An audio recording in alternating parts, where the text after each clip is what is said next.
अस्सलाम वालेकुम स्टूडेंट्स। आज हम अल्लामा इकबाल ओपन यूनिवर्सिटी की असाइनमेंट नंबर 1 कोड 804 आटम 2024 क्या क्वेश्चन नंबर 3 हल करेंगे। तो बगैर वक्त ज़ाया किए हम इस क्वेश्चन को हल करते हैं। The time taken to assemble a car in a certain plan is a random variable having a normal distribution of 20 hours.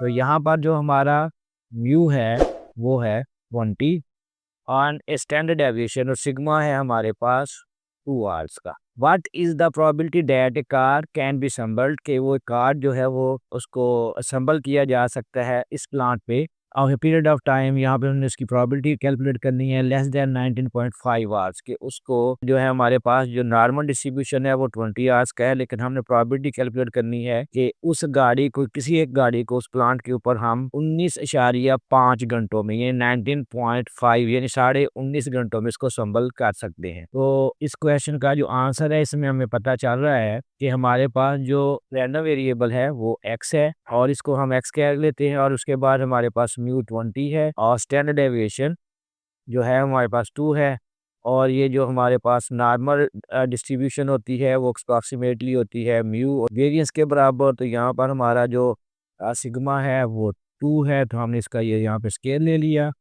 Mu हमारे पास 20 है, तो we will standardise the normal distribution X using the standard normal transformation. तो हम अब इस x को Z के अंदर जो है वो ले जाएंगे।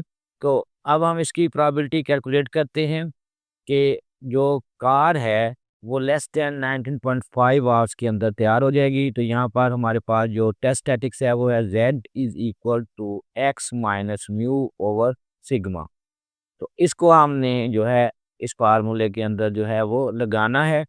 तो ये आ जाएगा probability of x that is less than 19.5 is equal to probability of z that is less than 19.5। यहाँ पे ये आ गई हमारे पास x की वैल्यू और ये हमारे पास आ गई म्यू की वैल्यू और नीचे हमने ये सिग्मा की वैल्यू जो है वो लिख दी। इसको जब हमने सिंप्लीफाई किया तो ये आ जाएगा probability of z that is less then minus 0.25।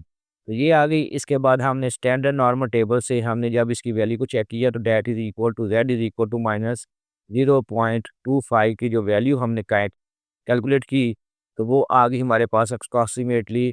यहाँ पे ये जो साइन है ये अप्रॉक्सीमेटली का है तो 0.4013। तो ये हमारे पास जी के टेबल में जो नॉर्मल स्टैंडर्ड टेबल है हमारे पास उसमें से ये वैल्यू आ गई। तो probability of X that is less than 19.5 is approximately equal to 0.4013। तो इस तरह हमारा जो है प्रोबेबिलिटी का ये वाला क्वेश्चन हो जाता है। इसके बाद हम इसके पार्ट बी की जानब चलते हैं। तो इस पार्ट के अंदर हमें जो टाइम दिया गया वो कहते हैं 20, यानी एक्स हमारा जो वेरिएबल है वो 20 से बड़ा होगा और 22 से छोटा होगा।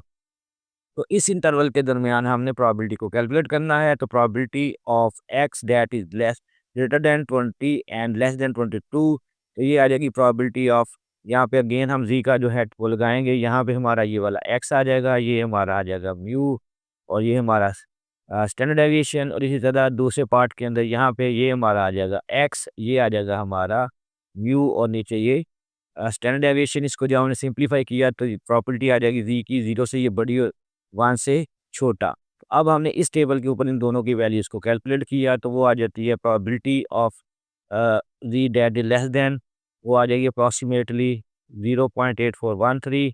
और इसी तरह प्रोबेबिलिटी जो है जेड की लेस देन 0 वो आ जाती है 0.5। तो ये इस तरह हम स्टैंडर्ड नॉर्मल टेबल से इनकी वैल्यूज़ को कैलकुलेट कर सकते हैं। तो अब हमने इस probability of Z that is greater than 0 but less than 1 को जब हमने कैलकुलेट किया तो हम 0.843 से इस वैल्यू को, ये वाली वैल्यू जो है यहाँ पे हम माइनस करेंगे तो हमारे पास आ जाएगा 0.3413। तो इस तरह probability of X date is greater then 20 but less then 22 आ जाएगी अप्रॉक्सीमेटली 0.3413। तो इस तरह हमारा आज का ये मुख्तसर लेक्चर ख़त्म होता है।